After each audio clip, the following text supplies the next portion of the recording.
Angi tonga e matangi o ne talanoa. Ki e anga e unua gisi o takuonga. Lavu tu e tonga kotoa whai te unga honoa.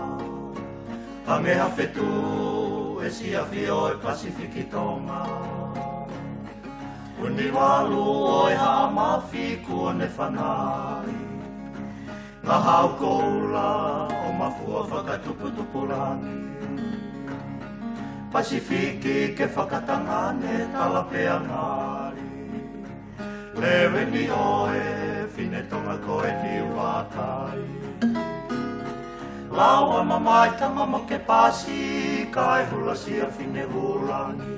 O kutakai e ni wakai o laupea mo lau matangi. Turi fua ki e runga moe ahi kolongo kakai.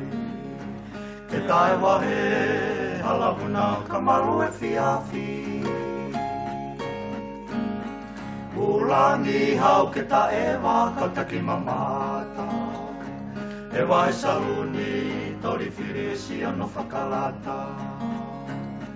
Tu ai leita vei wosaki moe ka pasa.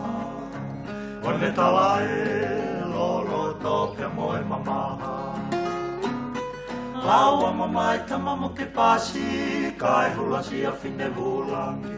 Oku takai e ni wakai o laupea mo lau matani. Turi fua ki e runga moe ahi kolongo kakai. Ke tae wahe halahuna kamaru e fiafi.